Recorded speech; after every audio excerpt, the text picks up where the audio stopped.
This is an introduction on how to reduce Box 3 in 2025. And really, it's a discussion of all of the different tax strategies which people are recommending around Netherlands in order to try and reduce your Box 3 bill. And the truth is, not all of them are great. So this is our contents. We'll start with a very brief introduction to Staden Financial Management, a company I represent today. And then we are going to look at Box 3 taxation, past, present, and future.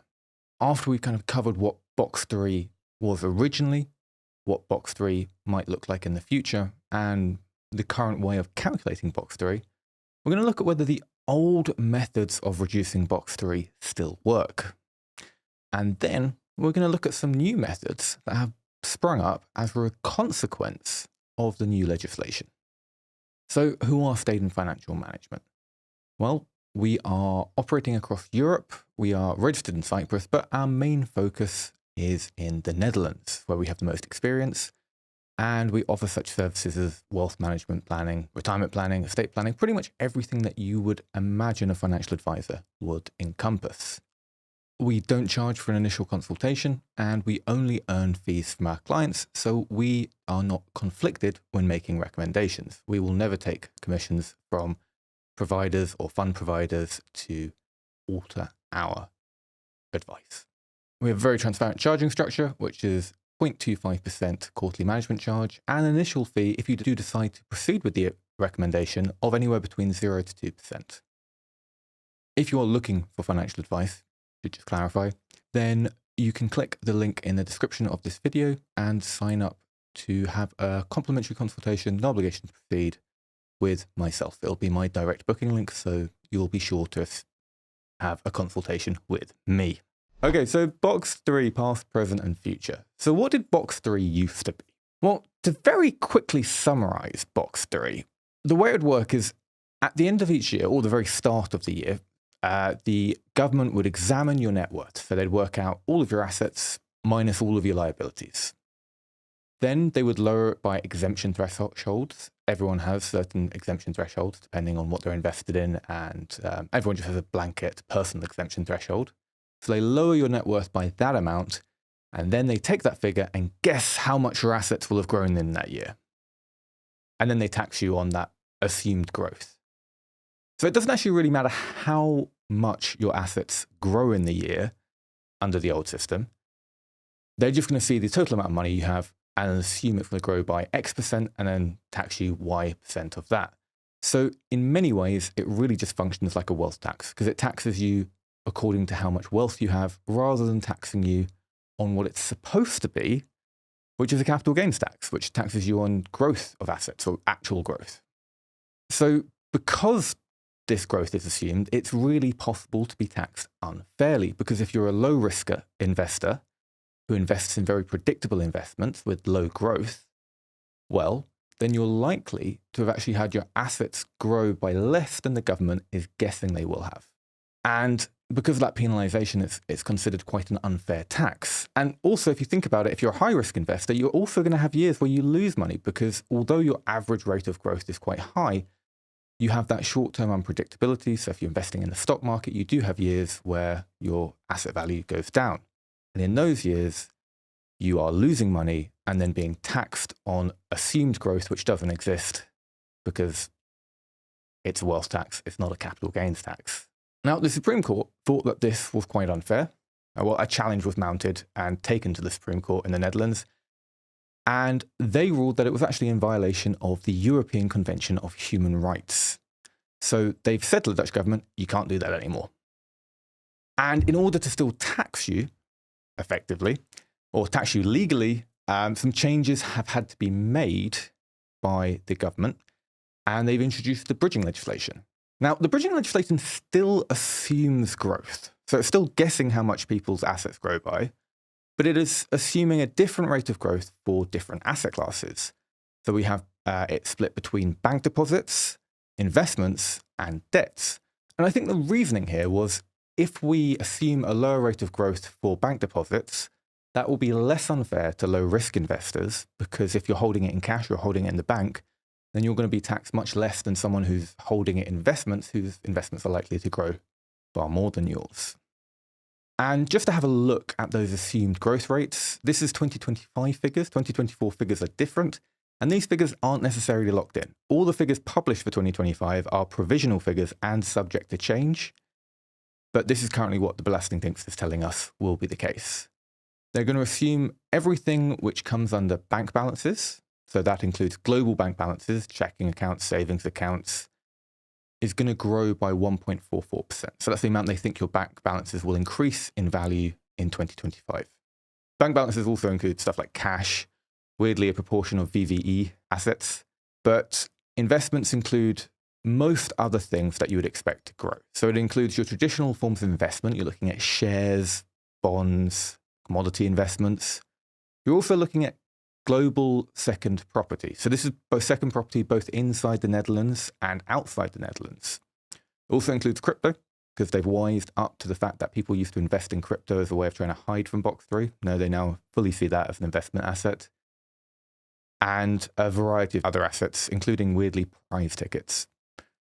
And they assume that all of these will grow by an average return of 5.88%. So that's the amount that if you hold assets in these during a year, that's how much they assume they're going to grow and return you. And the last column we have is debts. And debts pretty much cover any money that you owe. Now, when calculating debts, there's something called the deductible debt threshold. So the government's going to assume that all debts that you owe, so second mortgages, so not the mortgage on your first property, but any mortgages on other properties, any loans you have, unsecured loans, secured loans, well, they think that they're going to cost you 2.62% in interest payments in that year. So that's how much you're going to lose with these debts.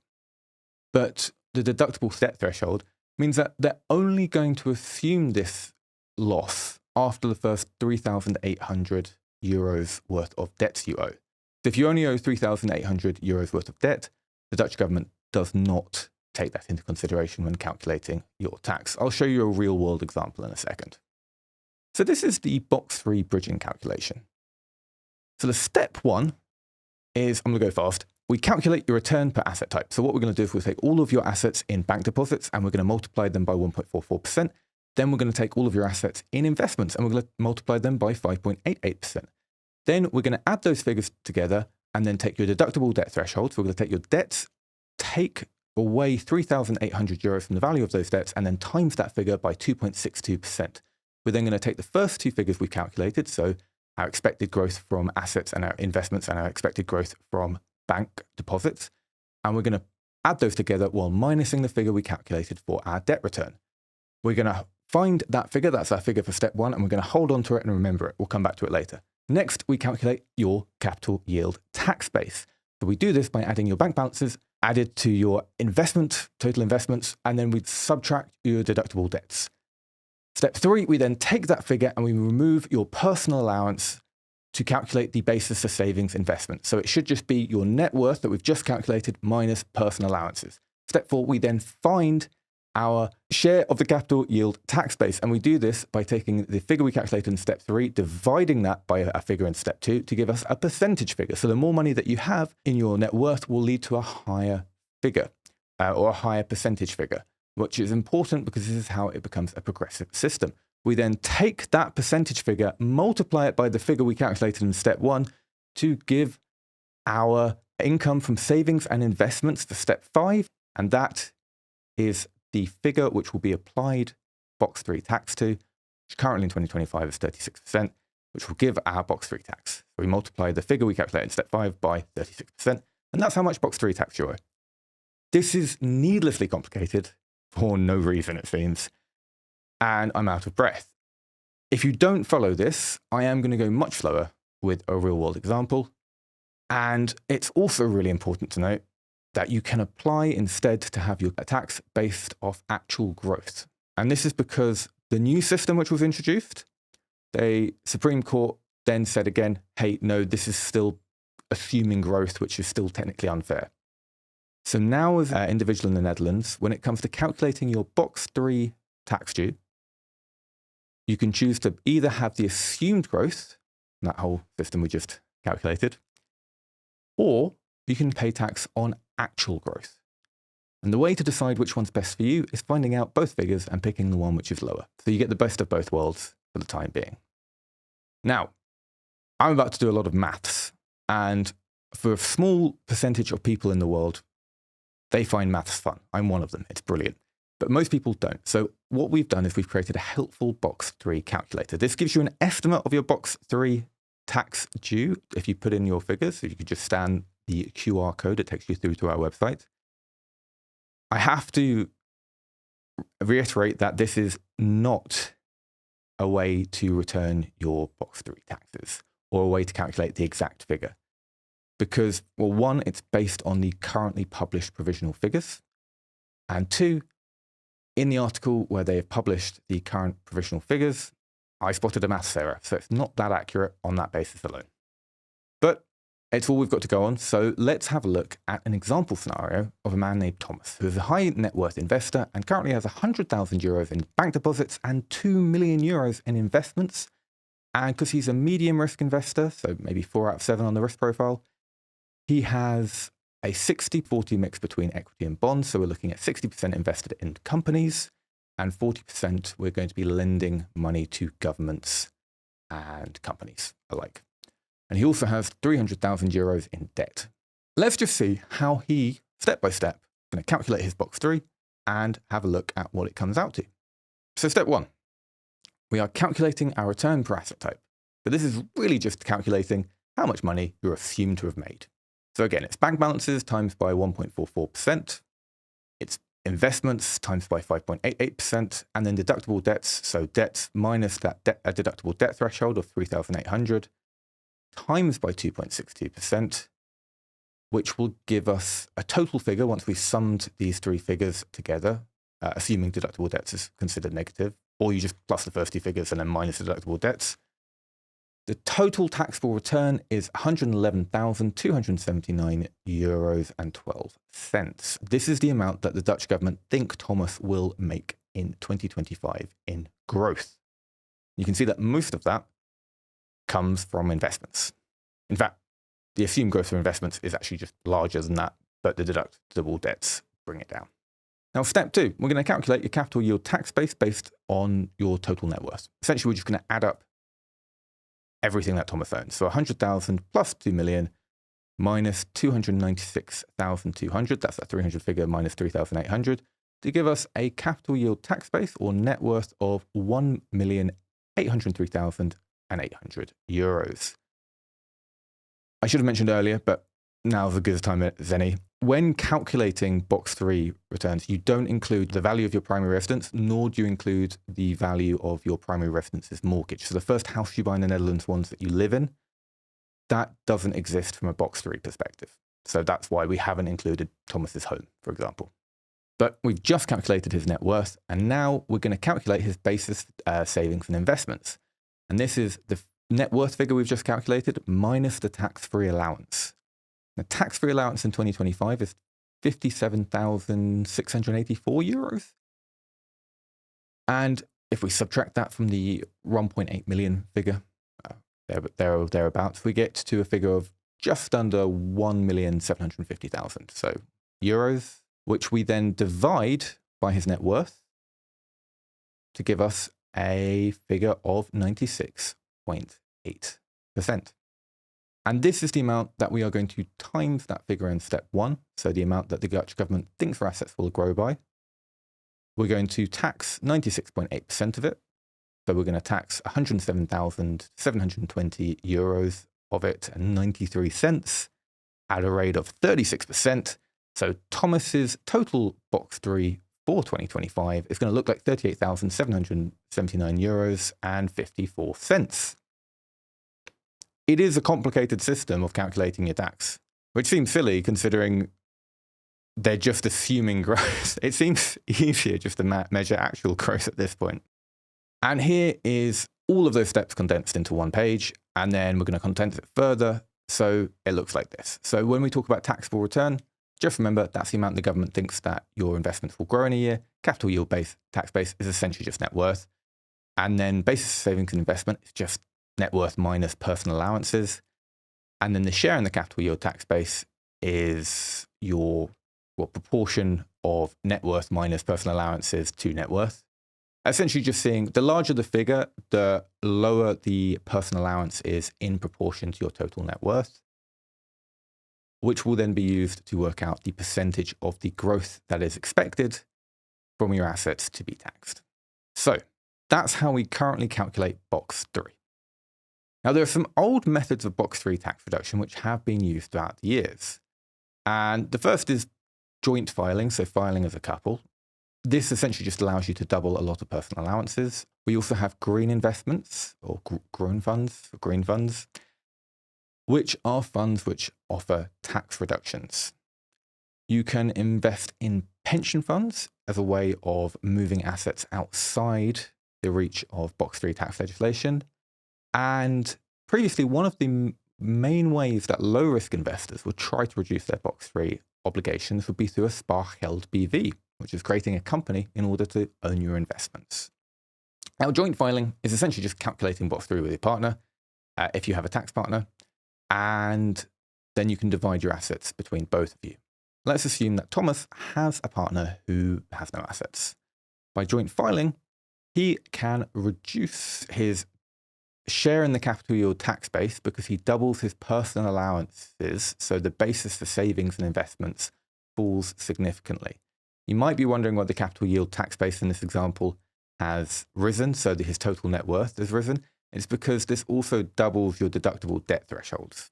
But the personal allowance being included makes a big difference, which leads to the share in the capital yield tax base dropping by over 3%, which means he's going to be taxed on 3% less of the assumed growth we calculate in step 1 to give a much smaller box 3 figure of €1,242 less.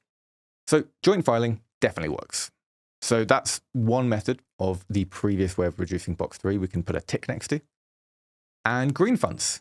Green funds were another method, which was when you invest in very specific green funds. It's not just investing in a fund that has ESG in the name. They are published on government websites. They normally require you to hold them for about a year. And one thing to note is that they have started to drastically reduce the amount of tax reduction that they can achieve. In 2025, the personal allowance per person for green funds was €71,251, meaning that €71,251 of green fund investment was removed from all of your box 3 calculations. In 2025, they've reduced that to $26,312. That's a dramatic reduction in just 1 year. If you're looking to invest in green funds, I highly recommend seeking financial advice just to make sure you're picking the right one in order to get this investment. So if we go back to Thomas is single filing again. Let's sidestep how sad that might be. But this time, he's still got 100,000 into bank deposits, still got 2 million in investments. But the only difference between his original scenario is now he's investing €60,000 of that investment into green funds. Now, unfortunately, remember, only €26,312 of that investment is going to be offset. We can see that by investing in green funds, the taxable return drops because a portion of his investments are no longer assumed to have grown. His capital yield tax base, his net worth, drops because €26,312 aren't included, as does his basis for savings investment. Again, €26,312 aren't included. His share in the capital yield base drops a tiny bit. It's about 0.05%, so it's not going to be that much of a big difference. But the main reduction that you're going to see is the reduction in taxable return, meaning that in the total box 3 that he is due, going to be €38,221, which is just shy of €600 as a reduction in box 3. So green funds, academically speaking, do still work. But the question is, are they actually worthwhile? Because recognized funds, or recognized green funds, if we look at a 10-year performance of all of them, seem to have an overwhelmingly poor performance. Although they can reduce your tax bill, they can also hinder growth. A lot of these haven't returned positive returns in a 10-year period. It could be considered a way of reducing your tax bill by losing your money in investments. Because another solid way of reducing your tax bill is just by having a smaller net worth and burning money. I think that green funds, this is my personal opinion, I think they're bad investments, the ones approved by the government. I think green investing long term is fantastic. I just think it's unfortunate that the ones which you can get tax relief on in the Netherlands don't seem to be good options when trying to maximize growth. You're going to pay less tax, but you're going to lose out more growth than the tax you save. Then we have pension funds. Now, pension fund investment don't pay box 3. And pension fund contributions can be offset against box 1, but when you withdraw from a pension, you have to pay income tax. If you stay in the Netherlands, it's box 1, but that is income tax. And if you live in another country, you still have to pay income tax in that country. So it's a way of reducing your income tax now in order to pay more income tax later, but it does have a side benefit of reducing box 3 because pension assets aren't taxed under box 3 because they're pension assets. They're supposed to grow free of tax. Now, the amount you can contribute to a pension fund is capped at 30% of your pensionable salary, and your pensionable salary is the amount of gross salary you have minus what's known as a franchise. And the franchise this year is 18,475 euros, and the max pensionable salary is capped at 137 euros and 800. So the max contribution theoretically, because I've asked a few tax advisors and none want to give me a max contribution figure weirdly, but the max contribution is 41,340 euros that anyone can make. So if you could be on millions of euros a year in income, but your pensionable salary is capped at 137,800 euros, and you can contribute a maximum of 30% of that, which is 41,340 euros. But your actual amount that you can contribute will be based on your personal circumstances. This is not a figure for everyone. It is just a figure if you have more than the maximum amount.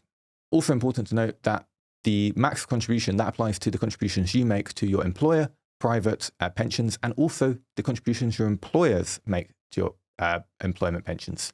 So the amount that you can actually top up into a pension is going to be less than this figure anyway if you have an employment-based pension, which is regularly being topped up into. So let's assume, though, for some reason, Thomas doesn't have an employer pension and he wants to make the maximum amount of pension contribution he can make this year in order solely to reduce his box 3. So he's going to take 41,340 euros out of that 2 million in investments and stick it into a private pension scheme. And we can see that marginally the taxable return drops. The capital yield tax base also drops, as does the basis for savings and investments. And this leads to a total box 3 saving of around 876 euros. Now, is that a great idea for everyone?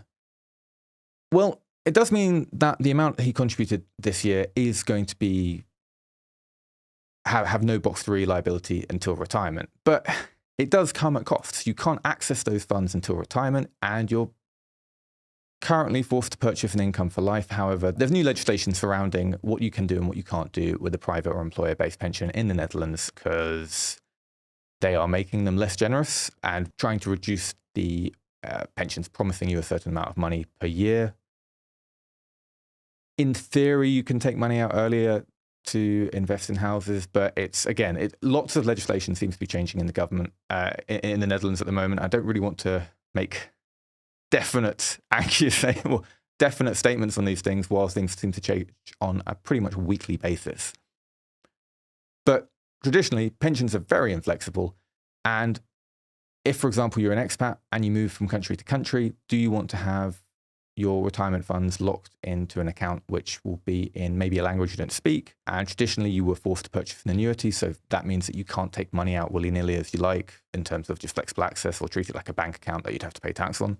It is you have to then use the money in that scheme in order to purchase a contract from a provider who's going to pay you a yearly income for the rest of your life until you die. But regardless, I think it also kind of shows that the amount of box 3 it's really going to save you year to year isn't going to be a huge amount. But it does work. So far we can say joint filing does work. Green investments do work. Pension funds also still work the same way they used to under the old system. Now let's look at a spaargeld BV. And the reason I brought spaargeld BV into this is because I've seen a lot of people online, or a lot of advisors, suggesting that people should be putting their money into spaargeld BV's as a way to reduce their box 3 allowance. And I was confused by this because the way a spaargeld BV used to work was it would be very good for people who didn't earn a lot of money. But now, because different asset classes are taxed at different amounts and people who just kept all their money in a bank will be taxed significantly less, that kind of solves the problem that spaargeld BV used to solve. Because a spaargeld BV is a private limited company in the Netherlands. And the way it works is it can own assets, including investments, property, intellectual property. It's legally separate from the individual, and it's taxed as a company. And the crucial things here is companies are taxed on profits, not assumed growth.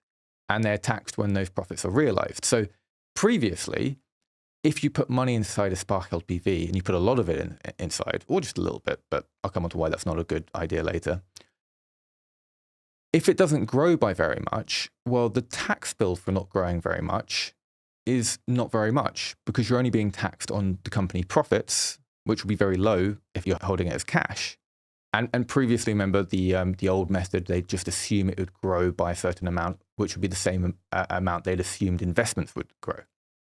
So now that use no longer is necessarily needed, I was confused as to why people promoted spaargeld BV's.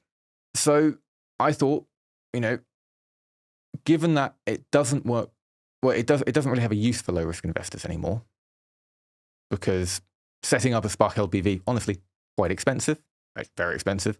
A lot of administration, seems like a lot of work to essentially do the same thing which has already happened. Didn't make sense to me. So maybe it will work for high risk investors. Maybe under the new system, spaargeld BVs are actually better for people who aren't investing in very low risk investments. We're actually investing in stocks and similar asset types. So we're going to look at Thomas again, and this time he's going to take 1 million out of that 2 million he has in investments, and he's going to put 1 million into an equity, so 1 million of his companies that he holds, and he's going to wrap that up in a spaargeld BV. So it's to create a company which then holds those the investments into companies that he already has for him as a legally distinct entity. And what this does is it removes it from his tax bill, which effectively over halves his taxable return, because now he's being taxed on half the amount of investments. Then the government's going to assume that those investments have half as much growth to tax him on for box 3. It's going to take 1 million off his capital yield tax base, so the net worth. It's then going to reduce the basis of savings investments, so net worth minus personal allowances, again by a further 1 million. And that's going to decrease the share in the capital yield base by about, just under 4%. Which means that the total income, so the amount of money or the amount of growth the Dutch government is going to tax him on, drops to 48,700 euros, which means we're going to reduce his box 3 tax bill by over half, by over 21,000 euros. So that's fantastic. We've solved box 3. It's all fixed. This is the best way to invest. Wonderful. But it doesn't actually work like that, because we have to now include all of the other taxes that a spaargeld BV has to pay. So if Thomas wants to take out his profits from the spaargeld BV, he's going to, when he withdraws the money from the spaargeld BV, he's going to pay corporate tax on the assumed growth. For this example, I'm going to use assumed growth of 10% because I'm matching this to the long-term 100-year return of the S&P 500, which is the largest 500 companies invested in America, which is 10%. It's not exact, but you have to use some type of benchmark, which means we can assume Thomas's actual growth will be about 10% this year, which means that his actual growth in terms of real euros goes up to about 100,000 euros off that 1 million investment. And the corporate tax at 19% of that would be 19,000 euros. And then he's got to pay box 2 on withdrawing it from the company, which ramps up to a further 21,000 he has to include, which means the total tax that he's paying just from the assets inside the spaargeld BV in 1 year would be 40,000 euros and 35, which means his total tax, including his box 3, is now 57,571 euros. So actually what's happened is we've increased his tax. And that's basically the conclusion I've had from just playing with SPA held BV numbers nonstop, it will never really help reduce your tax in the long term. So what it is it's a long-term investment vehicle because it allows you to defer taxation. If you don't withdraw money from it, and if you don't sell the assets inside the SPA held BV and realize a profit, they can grow and grow and grow without having to pay tax yet. When you do those things, you have to pay tax. And if we stick this on a graph, we can see that €1 million invested in a SPA held BV versus €1 million invested outside of SPA held BV, just using current box 3 tax rates over the next 10 years, are going to have around 16 to 17 years before the SPA held BV breaks even. And this graph, by the way, assumes so many things that you can assume in some circumstances, but you also can't, because it's assuming a 10% growth year on year, which I think is a good assumption if it's invested in higher risk equity. But it totally ignores all of the costs of setting up and administering a SPA held BV. The 2025 corporate tax rates and box 2 tax rates are essentially assumed to never change because I don't know what they're going to be in the future. So I have to assume they're going to stay how they are today for the next 30 years for the graph to exist. And it also assumes that 2025 box 3 tax rates change, whereas they change pretty significantly from 2024. So I wouldn't bet on that either. And I also assume that in 2028, box 3 will be applied to real growth rather than assumed under a German-style system, because that was initially what the Dutch government has indicated will be the case. Now it doesn't look so sure. But wait, there's still other assumptions that I haven't made in order to get to a 16-year break-even point, because it doesn't include the costs of paying yourself a salary, which is a legal requirement if you run a SPA held BV, because it's a company, so it needs someone to run it, and it needs someone to earn a salary from that. So if you set one up, you then have to pay yourself a salary for managing it. It has to be a fair salary according to Dutch laws or Dutch standards. And you also have to pay box 1 on that salary. So box 1 tax on top of that salary. So what I've just shown you is essentially a best case scenario. And best case, it's going to take over 16 years before it's even worthwhile to look at. I think the reason people might be promoting SPA held BVs, in my mind, is because people want to sell SPA held BVs. But I don't think it is a good option for pretty much every investor. There are benefits. You can use it for estate planning in some jurisdictions. You can borrow money from a SPA held BV, which allows you to further defer taxation, but still allows withdrawals. I don't want to just say it's all bad, there's no benefits, because then people might pick me apart and say, well, no, he's ignoring all of these benefits. Those benefits exist. They just don't make up for the fact that we are looking at a very lock-in period in order to be better than where we are now. And they're very complicated to start and manage and time consuming.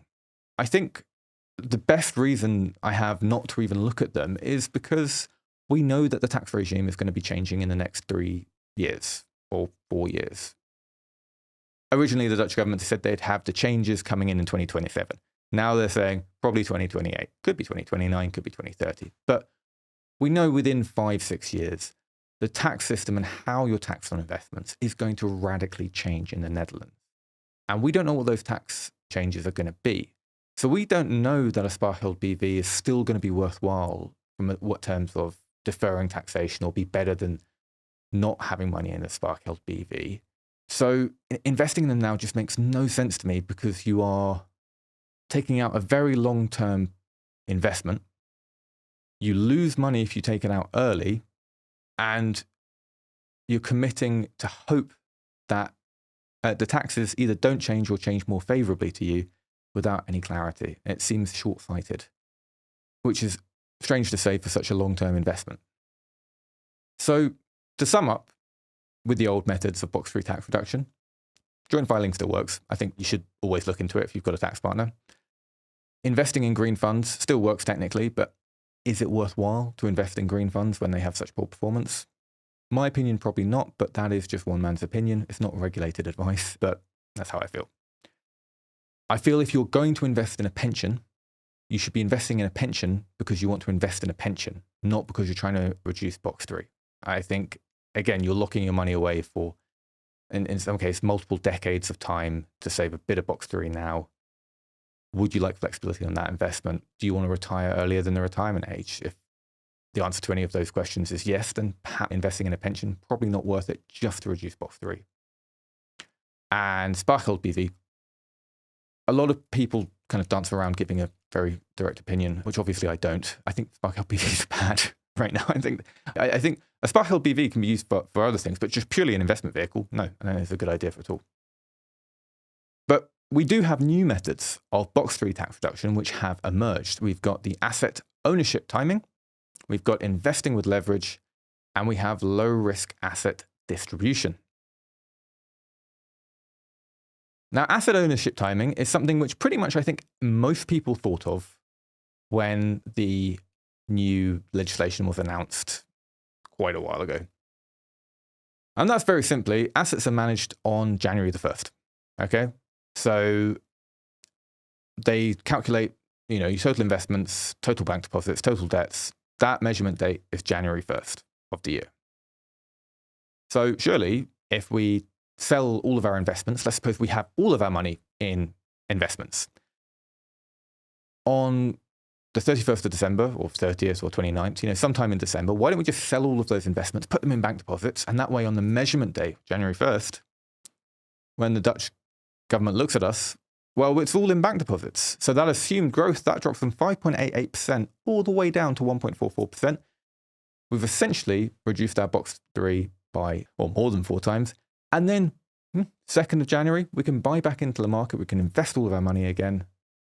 So in terms of long-term actual growth, not much is likely to have changed unless we get very unlucky and the market balloons just in the few days that we have sold before we buy back in. So let's have a look at Thomas again. 100,000 in bank deposits, 2 million investments, but he's going to sell everything just before the reference date, and then he's going to buy in the day after. He's going to drop his taxable return from 111,000 to 22,000. It just drops taxable return and therefore the income for savings and investments. And then it drops box 3 tax due from 38,779 euros to 7,000 euros and 833. Fantastic. Why are we doing anything else? Why have anything else in this webinar at all? Well, the reason is because every loophole becomes a noose, a friend once told me. And I think it's a fantastic saving because this is already illegal. And it's referred to as reference date arbitrage. And changing assets over a short period of time to trying to avoid box 3 is considered essentially tax evasion. And any asset transfer or asset purchases or asset sales within 3 months of the reference date will be considered as to whether they look like reference date arbitrage. And as I said, legislation is always changing. Fines are always changing. Last time the fines were explained to me, they were your expected box 3 taxation plus a 300% fine. I would say that this is probably the thing which they're going to be looking out for most because it's the most obvious way to try and reduce your tax bill by trying to be sneaky. And they're probably going to be looking to make examples of it. It's not as clever as you might initially think if you come up with it. It's just an easy way to get yourself caught out. But I want to talk about low-risk asset allocation. And before I do that, I just want to talk about investment risk. Because investment risk is the chance of an investment failing. And as we increase risk of a specific investment failing, we also increase our expected reward. So we increase our expected growth. And as we decrease risk, we reduce our expected reward, but also increase the predictability of that investment. So when I'm talking about low risk investments, I'm talking about an investment into an asset which is very, very predictable, but probably doesn't return too much growth. I'm just going to talk about 3 of them now. And the first is bonds. A bond is when you lend money to a government or a company, and in return, they will pay that money back to you at an agreed date in the future and on an ongoing basis provide you interest payments. Very predictable, as you know when you're going to get money back at the end, you know how much you're going to get in interest each year. The only thing which could be unpredictable is whether the money is paid back to you because the government or company or even person you're lending money to could become insolvent and unable to pay their debts. If you lend to governments, though, so a government bond, you're normally very assured that they can pay back those debts unless that government might be, for example, Argentina. Everyone says Greece, but Greece did pay back all their debts. And the return is typically fixed if held to redemption, so you get a fixed interest. You can have variable interest rate bonds, but they're quite niche. Next, I want to talk about savings deposits. A savings deposit is just when you leave money into a bank account for a fixed amount of time in return for a fixed interest rate. They're very predictable. You know when you're going to get the money back. You know how much more money you're going to get in interest, and typically have low growth. The return is fixed for the period. One thing to note is that there are penalties if you try and withdraw early. A bond doesn't have these penalties because typically you can sell a bond to someone else who wants to buy a bond because they're very liquid, so very easy to sell at pretty short notice. And then we have a checking account or a current account. If you have a bank account, you probably have one of these. It's just where you hold money, and you typically have variable interest. So interest can go up and down the amount of money that you are paid for holding your money there. It's incredibly predictable. You'd be very surprised if you lost all your money just by holding it in a checking account and something happened. And there's no penalties for withdrawing. And the return that you get is determined by interest rates and is subject to change. So not as predictable, but still very low risk. So if we look at these low risk assets, okay, the ones we just talked about, the current rates of return across them are a Dutch government bond currently yields anywhere between 2.2 to 2.86%. So this is lending money to the government in the Netherlands. And remember, they want this to happen because when a government borrows money, it means they can pay for stuff. Governments like paying for stuff. It's why they like taxing you. And bonds are another tool that they use to raise funds in order to invest in the economy, pay government staff bills, etc. And a 1-year fixed bank deposits, for example, will yield up to around 3.1%, but probably a bit lower than that. But, if you look at the range here, it's actually slightly a bit above the returns on Dutch government bonds, but fairly similar. And variable interest rates can currently earn above 3%. My bank account currently gives me around 3.36%.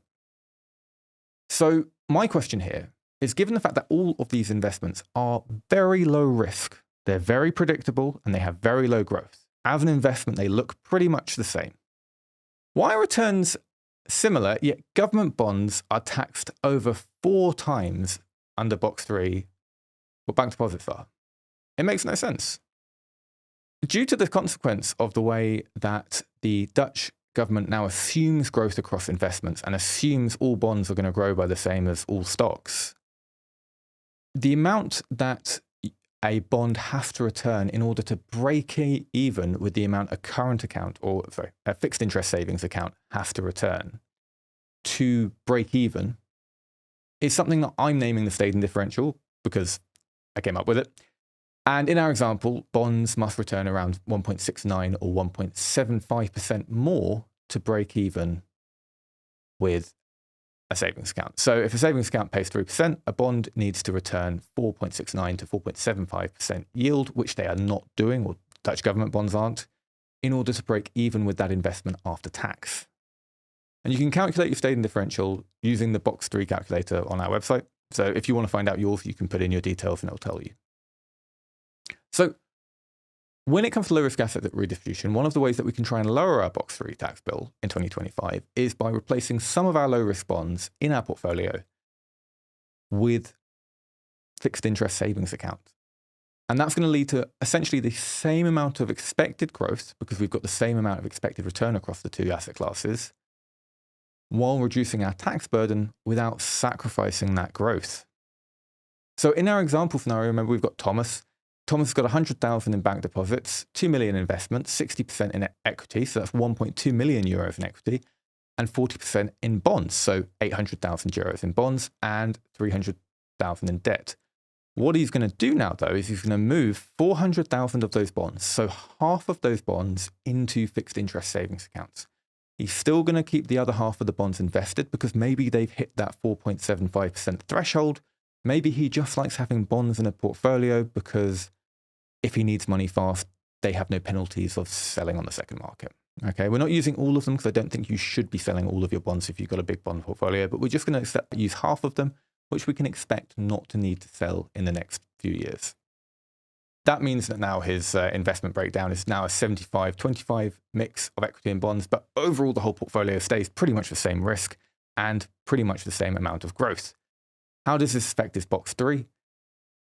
Well, because 400,000 euros are no longer classed as investments and now classed as bank deposits, that 400,000 is going to have a considerably lower assumed growth, which reduces that taxable return figure. The capital yield tax base and basis of savings investments stay exactly the same, as does the share in the capital yield tax base, but the income from savings investments obviously decreases because it's based off the taxable return, and that leads us to a box 3 reduction of over 6,000 euros by moving 20% of his investment portfolio into a fixed interest savings account, which doesn't really affect his expected long-term growth. It's that simple, and it's a consequence of mismanaged legislation. It's not perfect, though. I'm not saying you should move all of your bonds away, because bonds have very useful features in a portfolio. They can protect against stock market shocks. So if the stock market falls, typically in that scenario, we see people selling investments in companies and purchasing bonds if there's a correction or people are scared about a recession. Bonds represent security and safety, and that's where the money goes in these events, which means that if you're holding those bonds, the value of those bonds gets pushed up and you can sell at a higher price, and then you can use the money you've just sold at to buy stocks at a low price. You're trying to be greedy when other people are being fearful. Best way to make money. They can also hedge against interest rate cuts. So if interest rates drop, which across the world they kind of look like they are going to, but maybe not just yet, less sure of that than I was a year ago, then the value of bonds go back up, and they've got much better liquidity than fixed interest savings accounts, meaning they're much easier to be sold at short notice, which is always a good thing. And this brings us on to the last point on how to reduce box 3 on the new ways, and that is by using contracts for difference or gearing or leveraged investments. And a CFD is essentially a financial derivative which allows you to invest in an asset without actually owning the asset. Essentially what you're doing is you're taking out a contract or a bet that an asset is going to go up in value. And because the contract itself is just a contract, when it comes to measuring box 3, it doesn't really have value. You can have all of the investment that you would have made into, let's say, equity or companies sitting in cash and place a CFD to bet that the companies that you were going to invest in are going to go up. But when they go up in value, you get money paid out as cash, and the government will always see cash in your portfolio and assume a rate of return of 1.44%. So comparing a CFD for an ETF, so an exchange-traded fund, which tracks, let's say, the S&P 500, everyone quite likes that and is familiar with that, which is the 500 largest companies which are listed on exchanges in the US, weighted by market capitalization, so how big they are. If we invest in a fund which just tracks that, and we also have a CFD which bets on that fund going up, if we ignore CFD fees, they will perform pretty much identically. But the actual investment will be classed as an investment under the new legislation and be taxed over 4 times more than the CFD. There is a problem with all of this, though, which is that's excluding CFD fees. CFDs have very high fees because essentially they represent you borrowing money, and they have very high loan fees attached. So you charge very high borrowing costs, and it's important to note that the majority of investors, so it's always more than 50%, who buy CFDs lose money.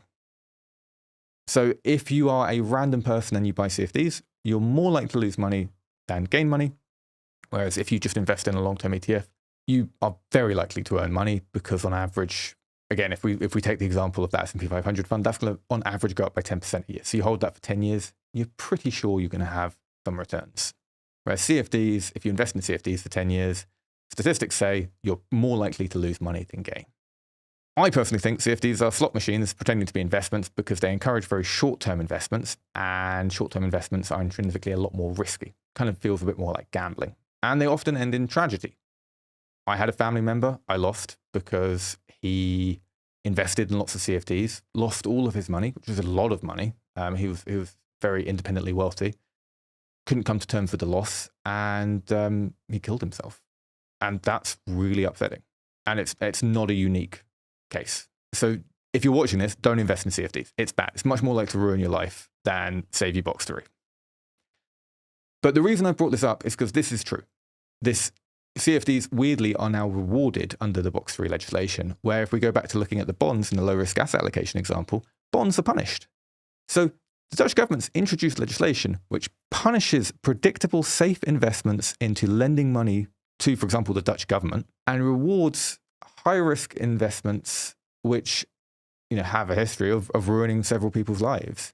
And I don't think it's a malicious reason. I don't think the Dutch government says, all right, let's really ruin some lives here and let's punish all those low-risk bond investors. I just think that they didn't think about this. I think that the legislation is coming through fast and quick as a way of, oh God, we've got to tax people. We can't tax people under the current ways. Let's just change it a bit and see if that works, without any real forethought into how this will affect people's lives. And so I think the current legislation is awful. I think it's punishing low-risk investors and rewarding high-risk investors, but it's pushing high-risk investors into gearing into leveraged investments, which it has a big chance of failure and it has a big chance to ruin futures. So I'm against it. For new proposed strategies, I think that the only one I'd really look towards recommending would be low-risk asset redistribution. I think that's a really good strategy. So if you've got bonds and you can spare a portion of them to put into fixed interest savings accounts until the new changes come in, that will save you a considerable amount of box 3 tax. But let's have a look at the future of box 3 and what's the proposed changes that are expected in 2027 are, or 2028. They were supposed to come in 2027, but now it definitely looks like it's probably 2028 or later. Now, we're expecting 3 different types of taxes. So it's not just going to be a wealth tax or assumed growth. We're going to have capital gains tax, so applicable to actual growth. So they're going to measure how much your assets have grown and tax you according to that. Now, when this was first proposed, it pretty much looked like it was definitely going to be based on the German system. And the German system is that at the start of the year and at the end of the year, they measure how much your investments have grown in value, the difference between the start and end, and then they tax you on that regardless of whether you've sold or not, which can lead to some pretty unfortunate situations where you've got lots of stocks invested, you don't have a lot of cash, and the taxes are so high that you can't afford them and you're forced to sell assets. And if this were to apply to, for example, properties, it can force people into trying to sell properties at short notice, which you normally get a worse deal on. And there's all sorts of reasons that this has, negative consequences, which really need to be thought out in advance. However, since this was announced, it's less clear whether it's going to be unrealized gains. It could be the case it's based similar to the UK system, where you only pay this capital gains tax, so the amount of growth of an investment has, when you sell the asset.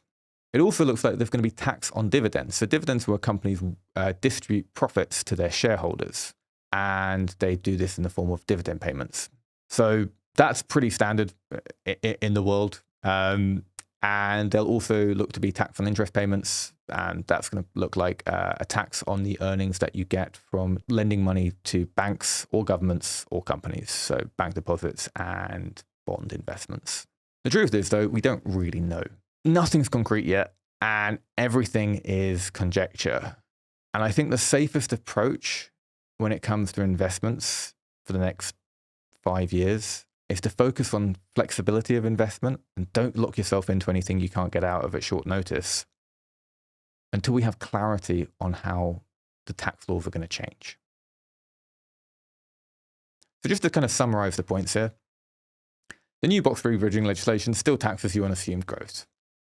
But the difference is now there are 3 different investments or assets that they assume with different rates of growth assumed.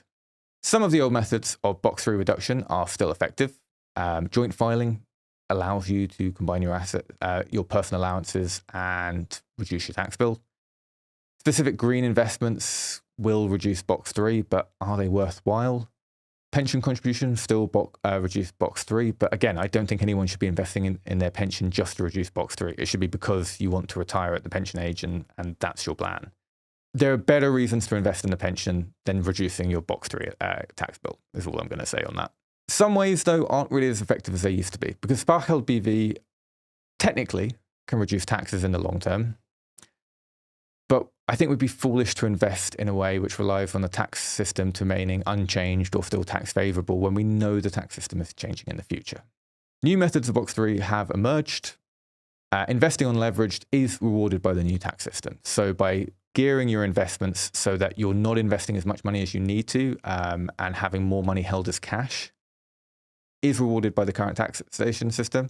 I think no one should be doing it. Well, I think pretty much most people shouldn't be doing it because a lot of people can have their lives destroyed by investing with leverage, especially CFDs. And the CFD costs associated with them tend to be so high that they will exceed any box 3 that you're likely to save.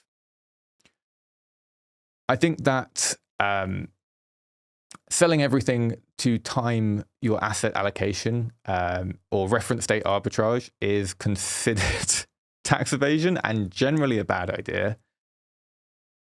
But I think that low-risk asset redistribution, so moving a portion of bonds into fixed interest savings accounts with similar yields, is a fantastic way to reduce box 3 without actually much difference in your overall portfolio structure and expected growth. It just makes sense to do. It shouldn't make sense to do because, again, it's the Dutch government punishing bondholders, but that's the current legislation. All in all, I think the new legislation is just bad legislation because of those things. Punishing bondholders and rewarding investing with money you don't have isn't something that you should be trying to do. But luckily, it is just here for a short period of time. And until it's over, I think that everyone should be looking towards flexible investments, which are able to be adapted in a changing tax regime. So that's been my presentation. And if you want to get started with financial planning or financial advice, here's how you can do it. You can join Staden Financial Management. Our job is to understand your financial goals and build plans to achieve them. We offer a complimentary initial consultation for all attendees or watchers of this video, but places tend to fill out fast. Well, I say this for webinars, if you're, because short-term places at least, because after a webinar, my diary fills up like completely. But if you're watching this on a recorded video of the session, places might fill out a bit less fast than expected because people watch them at different times. If you want to do that, you can either use this code, go to this link, stadenfm/contact, but I'll also include a personal link to see me as a financial advisor if you want to have me manage your investments directly. Be warned though, if you go to the contact link, you might still get me. Nothing guaranteed. So thank you for watching this video. I think this video is probably very long, and thank you for pressing through with it. I hate the current tax legislation because of what it encourages and the consequences it has. But really, in terms of actual taxation, it's not that bad because either you have assumed growth and everything we've said kind of comes into play and you're taxed on assumed growth. But if you are being taxed on assumed growth, that should mean that your actual investment growth was far higher than assumed growth. Because if your investment growth was lower than assumed growth in 2025 or 2024, remember you should be applying to be taxed on actual growth rather than assumed. Thanks for watching. I've been Luke Staden. Take care.